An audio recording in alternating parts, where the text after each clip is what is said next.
문재인 대통령이 새해 첫 공식 일정으로 현충원을 찾아 건국 100년을 준비하겠다고 밝히면서 이 해묵은 건국절 논란이 불거질 우려가 제기되고 있습니다. 100년, 70년 일단 어떻게 좀 보셔야 될까요? 이승만, 박정희 그로 쭉 이어지는 대통령 시대에는 그냥 건국 100주년이 맞는 거였어요. 예. 그게 헌법 정신에도 부합하고. 그런데 그 뉴라이트 역사관을 가진 일부 학자들이 문제 제기를 하면서 그걸 이제 정권 차원에서 받아들여서 예. 없는 문제를 만들어낸 거고요. 1919년 이 임시정부 수립을 건국절로 삼는다. 그러면 1919년 이후에 1945년까지 그 우리 항일 투사들이 벌였던 것은 독립운동이 아니고 그럼 뭡니까 그러면?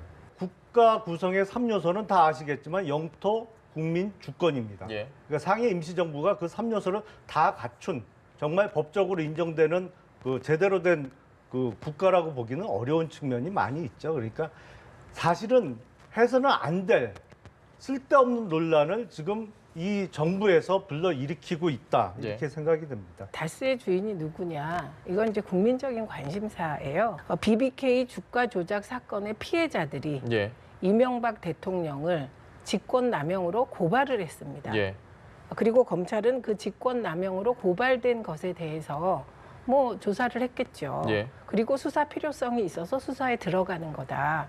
그리고 BBK 주가 조작 사건의 피해자들은 이명박 대통령이 BBK 주가 조작 사건과 직접적으로 연루되어 있다는 주장을 하고 있습니다. 예. 그렇기 때문에 수사를 안 할 수가 없는 거다. 뭐 그렇게 말씀드리고요.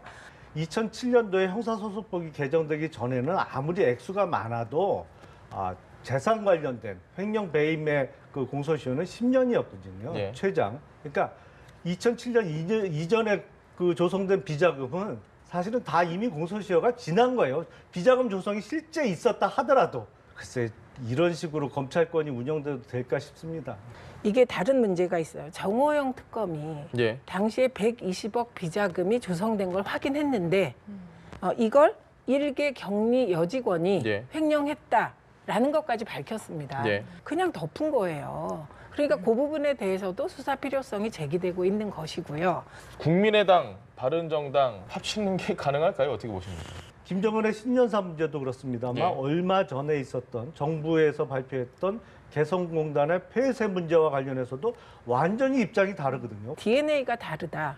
그런데 합당을 한다. 통합을 한다. 그럼 이건 완전히 이제 그 정치 공학적으로 오직 선거를 겨냥한 통합이나 합당이 되는 것이거든요. 예. 1987년도에 그 민주당 창당 방해 사건, 그러니까 소위 용파리 사건처럼 예. 30년 전의 모습을 21세기에 다시 볼 염려도 좀 있지 않나 싶습니다.